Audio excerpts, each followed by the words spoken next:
What is going on, everybody, and welcome to the first edition of TCS Sports. I am your host, Tracy Carter Steph Curry. Let's talk some hoops. About a quarter of the way through the NBA season at this point. Teams are starting to settle in after their first 20 or so games, and I thought now was the perfect time to just go ahead and give my playoff predictions. I'm going to give you my top 6 seeds from both the East and the West, as well as the play-ins. And then when the trade deadline comes around, I will probably come back with an update after all those moves have been made. So let's go ahead and start with the top 6 in the East. And by the way, I'm going to be trying to get this video out as quickly as possible, but in case I don't, this is what the standings look like right now in the NBA. Wow, the Wizards aren't in last. That's crazy. Okay, my top 6 in the East go as follows. Number 1, the Pistons. Number 2, the Knicks. Number 3, the Cavs. Number 4, the Heat. Number 5, the Raptors. And number 6, the Magic. And starting with the Pistons at number 1, they are number 1 right now in the Eastern Conference standings, and they've started extremely hot. And while I do think that they will end up as the number 1 seed, they'll probably, slow their pace down a little bit. They're 15-3 right now, I believe, actually coming off a loss to the Celtics the other night, which was a great game. But this team reminds me, and honestly, some other people probably, of the Thunder. The 2023-2024 Thunder would be my comp if I was comping them to another team. It's kind of a similar situation, coming off some bad seasons. Then last year they finally get to that 500 mark. I think they went 44-38 and made it to the playoffs. Kind of reminiscent of the 2022 Thunder, who weren't world beaters or anything, but they got to that 500 mark, and then they got into the playoffs the next year as the 1 seed, and I kind of feel like that's where this Pistons team is going. They're extremely deep. They play really well as a team, and they have a star player with another star kind of on the rise in Cade Cunningham and Jalen Duren. This is a team that could be flirting with around 60 wins, I think. I would say 55 is more realistic, but could they hit 60? Yeah, I think they could if they keep playing the way they've been playing. Obviously, health is a major factor, which it is with pretty much every team. They've already dealt with some nagging injuries, but they've played through them and still won because their bench guys have really stepped up when they've needed to. So I'm going with the Pistons number 1. Moving on to the Knicks at number 2. I think they're currently 4th at 11-6 in the Eastern Conference, but I really like this team in the long term. I think their offense is extremely efficient. Their guard play is great. They have multiple superstar players, Jalen Brunson and Cat, although you could argue Cat isn't maybe a superstar. He's still a star. They haven't played elite defense so far this year, but their potential for elite defense is certainly there, obviously, with guys like Mikal Bridges being a great perimeter defender, and a guy like Mitchell Robinson, who is elite down low when he can play. Mitchell Robinson is probably my favorite good-bad player because when he is out there, he is excellent. Problem is, of course, that he cannot hit a free throw, and he cannot stop fouling, and that's kind of been the story of his career. But I still really like this team. I think they'll end up close to the top of the Eastern Conference by the end of the year. The Cavs are definitely taking a slight backslide from last year, but I don't really have too much concern with it. They've had some injuries. They haven't gotten Darius Garland back 100% yet, and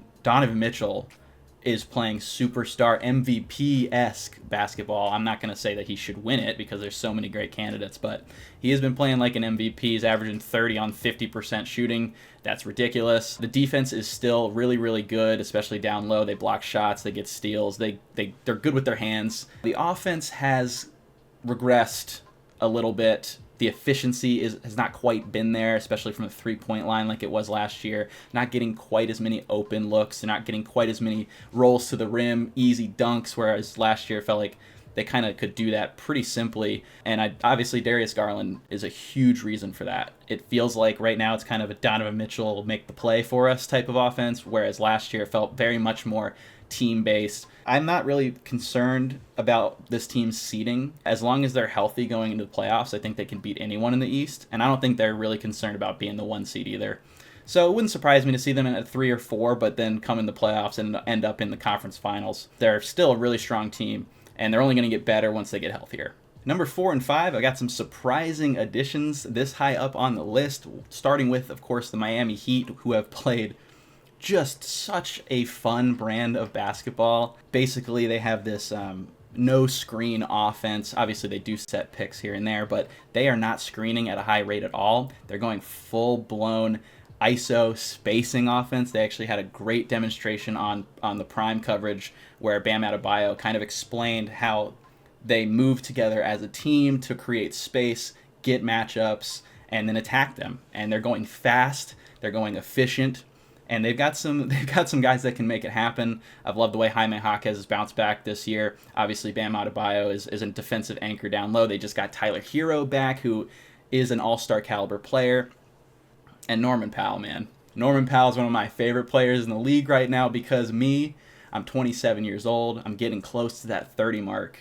And Norman Powell has showed me that my prime is not over just because I turned 30. The only concern is that can they run like this all year? They are really, really pushing the pace.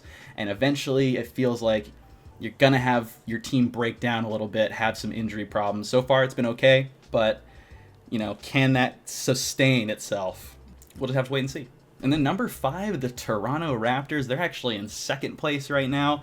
I don't think that that's going to stick, but I'm really impressed with how they've played, especially defensively. I was not expecting them to be as efficient defensively as they have been. Obviously, they have length. Brandon Ingram and RJ Barrett, more offensive-minded players, but they've played pretty solid defense this year, and Scotty Barnes is going to be on the all-defensive team if he continues to play the way he's played. The key, of course, with most of these teams, but definitely with the Raptors, is their depth. Their starters are playing a lot of minutes, and eventually, is that going to catch up to their efficiency? Are they going to start shooting worse? Are they going to start being a little bit sloppier on defense?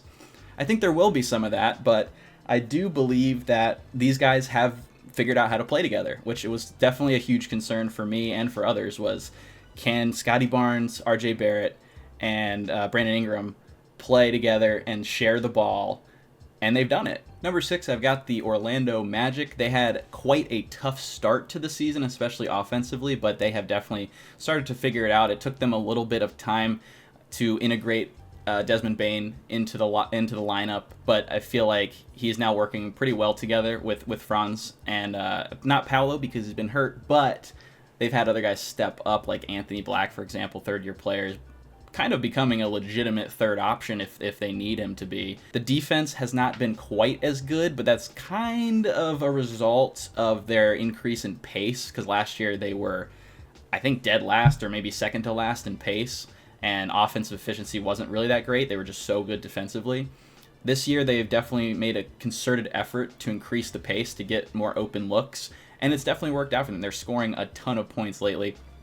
And even before Paolo's injury, they had started to figure it out. I believe they were 5-2. They were in like a 5-2 stretch with Paolo before his injury. So I'm not really concerned about that. I'm a little bit concerned with the depth. They only go about 8 deep, and maybe 9 if you count Tyus Jones, who has played poorly this year, but recently had a nice little breakout game against the Sixers. So if you include him, they're 9, which is okay, but you'd still rather get to 10. This is a tough team, and I feel like their defense is only going to get better. But they will have some stiff competition with the next 2 teams I'm going to talk about in the play-in tournament. So I'm going to quickly touch on the play-in teams I have. At number 7, the 76ers. At number 8, I have the Celtics. Number 9, the Hawks. And number 10, the Bucks. The Sixers are a weird team. They don't know what lineup they're going to play any given night because they're resting Embiid, they're resting Paul George. VJ Edgecombe has just left with an injury, so obviously getting healthy is big for them, but I think Tyrese Maxey is good enough. I think he's good enough to drag them into the play-in, and kind of reminds me a little bit of some of those Allen Iverson teams from the early 2000s. They're actually rocking the throwback unis often this season, which, I mean, those are fire. I'm calling it right now. This kid's a future Hall of Famer. Number 8's the Celtics, and I feel like they have played better than their record would indicate. Their losses have been minimal. Their wins have been more blowout-esque. So normally when you're doing that, you're actually playing pretty well. And it's kind of comes down to Jaylen Brown doing the thing. Efficiency-wise, the rest of the offense has not been good. Derek White finally broke out and had a nice shooting night against the Pistons the other night. But Jaylen Brown's been great, and he is, I think, one of the most underrated players in the league and has been for a while. And now that he's the number 1 option, you kind of just get to see what he can do because he's always been this good. Like, let's be real. But moving on to number 9, I have the Hawks. This is a team that I do not like at all. just in general. I don't like their roster very much. But they've played really good basketball since Trae Young has not been available. They are 2-3 with Trae Young this year, and now I believe 9-5 or 10-5 without him. They did just get blown out by the Wizards, so that should probably count as like 4 losses. I think that they'll still make the play-in, but I'm not a huge fan of this team, and it's going to be interesting to see what they do come the trade deadline. And at number 10, it's funny, I have some notes that I'm looking at, and I have bullet points on each team. My bullet points for the Bucks are Giannis, Giannis, Giannis, Giannis, and Giannis. He is the Bucks. If Giannis plays 60 games, he will will them into a play-in spot / playoff spot, probably more realistically the play-in. If he does not, then they could bottom out. This is not a good team without him. But moving on, we got the Western Conference, the top 6 in the West. I think it will be the Oklahoma City Thunder, the Denver Nuggets, Los Angeles Lakers, the Houston Rockets, the Minnesota Timberwolves, and the San Antonio Spurs. And at number 1 in the West, obviously I've got the Thunder. There just isn't a team that's like them right now. They might actually be one of the best rosters in the history of the sport when it's all said and done. And it has a chance to get better because they have the Clippers draft pick, and the Clippers are horrible. I don't even want to think about that until we have to, but that's a possibility down the road. But man, they are relentless. It's all effort too. I mean, it's obviously scheme helps, but I was watching I don't remember who they were playing, but every single time a guy had to recover, it was full-blown 100% effort. They go for steals, they block shots, they do everything that you want on the defensive end. And oh yeah, also one of the best offenses in the league with an MVP who has only had to play in the fourth quarter like half of their games because they're just blowing teams out. They're the deepest team in the league. I honestly think they could grab the entire G League roster, throw them out, and they'd probably win. Like, that's how good they are. And they don't even have Jalen Williams. He hasn't played. Not a single game yet. This team's ridiculous. Number 2, I've got the Denver Nuggets. And obviously, Jokic is a big reason for that because he's simply the best player on the planet. I don't really think you can argue it anymore. He does everything on the offensive end that you could ask for. He averages like 30, 12, and 12 right now. He's leading the league in assists per game. He's an extremely efficient shooter, and he doesn't get enough credit for the defense that he plays. I know he's not a shot blocker, but he's a big body in the middle. He's physical, and he's got great hands. And that's really all you can ask for from one player. But he's got some help around him. Jamal Murray's been playing at an all-star level, finally, to start a season instead of to end a season.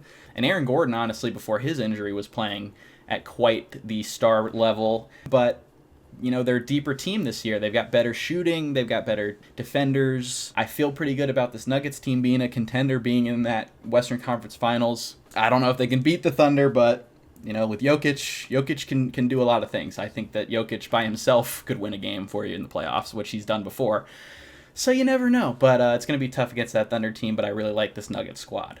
Number 3, I have the Lakers, and some people will probably be like, how are you putting the Lakers over the Rockets? Because the Rockets, admittedly, are probably the more well-balanced team. They're better defensively than the Lakers, for sure, and they have more size.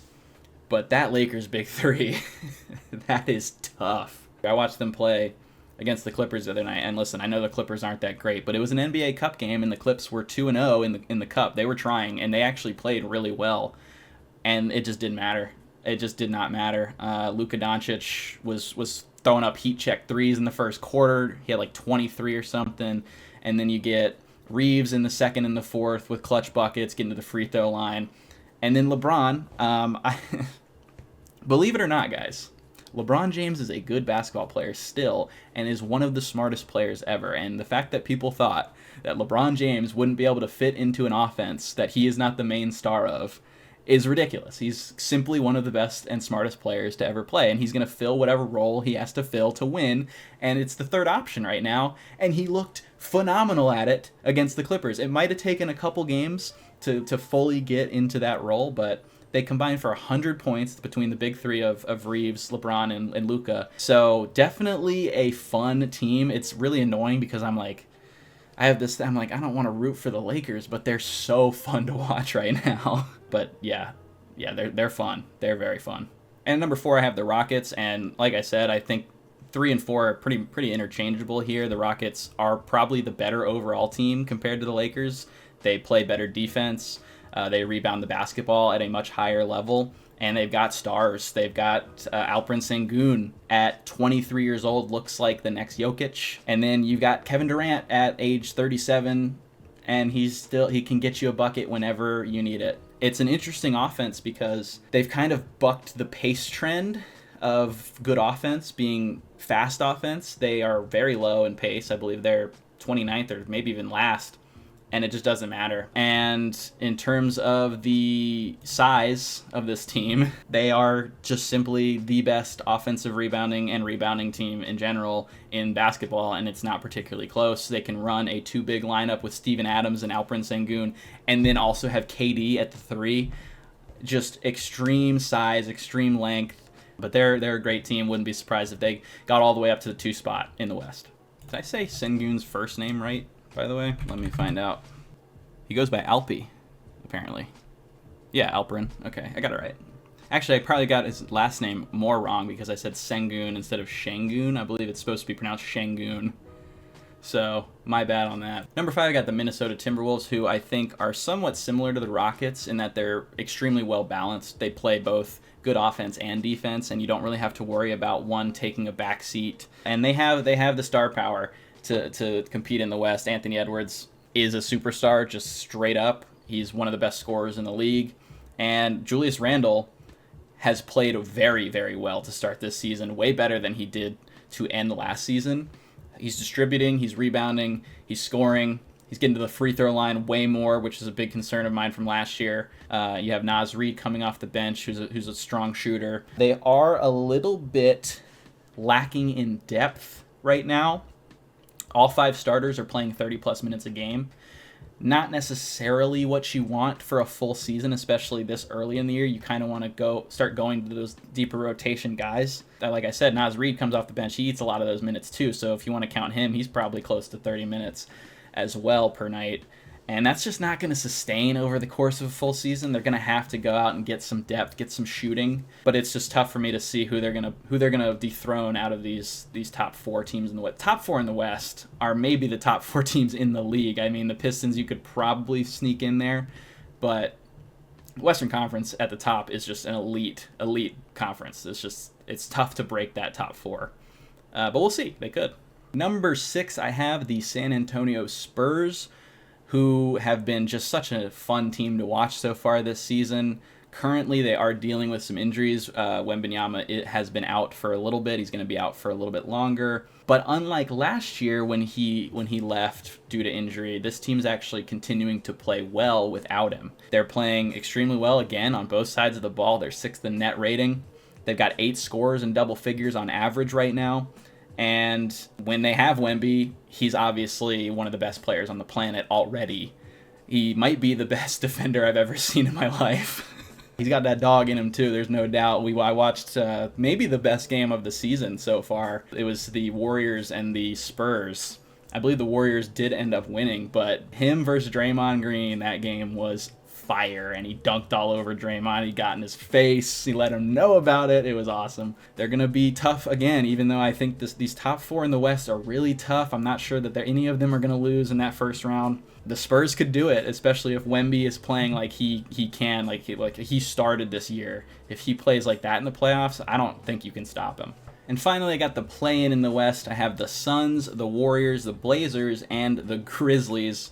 Starting with the number 7 Suns, who have played really, really well to start this season. That obviously starts with Devin Booker, first and foremost, playing well, although he's been a little bit less efficient this season. They're creating a lot of transition opportunities. They're 2nd in the league in steals. The Suns are fun. They're fun. They're way more fun than they were the last couple years. The first bullet point that I have in my notes for the Warriors just says, "I don't know, man." Because I really don't know. This is such a strange roster. They are not built to succeed. really, if you look at them, because they have no size, they have no front court. Draymond Green's playing the 5. They can't rebound. And recently, they've been running the small ball lineup down the stretch in the fourth quarter because Al Horford's been out, and it's just looked terrible. And when Steph Curry is not playing, their offense is probably the worst in the sport. So there's going to have to be some moves made for this team. I'm anticipating they've got a couple guys that could be moved. Jonathan Kuminga obviously being the main guy that people think of. I think Brandon Podzinski is also probably a guy that they could look to move. They don't really need more guards, but they need more front court players. They need a legit center who can set a freaking screen. But yeah, they're going to be a weird team going forward. And then finally finishing out at the 9 and 10 spots, I've got the Blazers at the 9 spot. I think that they could be better defensively than they have been. They were better last year, and I feel like they'll get back to that at some point. And Denny Avdia has been looking like their lone all-star. He's averaging, I think, 25, 6, and 5 right now on efficient shooting. He's found his 3-ball. So great job, Wizards, trading that guy. That was really smart of you. And also, Jeremy Grant is having a nice bounce back after being pretty much awful last year when he did play. I would anticipate that he ends up being an interesting trade piece for them. A lot of teams are going to need a scoring option, either as like a third option or maybe a guy coming off the bench.